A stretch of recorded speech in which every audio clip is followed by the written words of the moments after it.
Top quality और consistent performance के लिए सिर्फ सिल्वर पंप नाम याद रखना।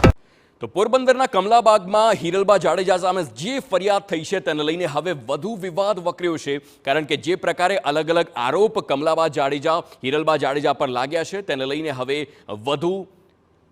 તેમની સ્થિતિ આકરી બને તેવી શક્યતા છે, કારણ કે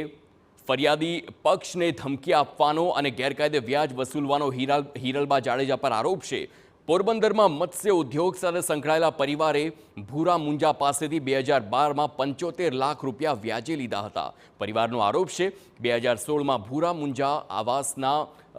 અવસાન તેમના બાદ હિરલબા જાડેજાની હાથમાં વહીવટ આવ્યો અને તેમણે આકરી ઉઘરાણી શરૂ કરી। ફરિયાદી પક્ષનો આરોપ છે કે વ્યાજે લીધેલા 75 લાખના બદલામાં 4 કરોડ રૂપિયાનું વ્યાજ ચૂકવ્યું, તેમ છતાં પઠાણી ઉઘરાણીના કારણે ફરિયાદીને ફેક્ટરી ફિશિંગ બોટ પણ વેચવાની નોબત આવી છે।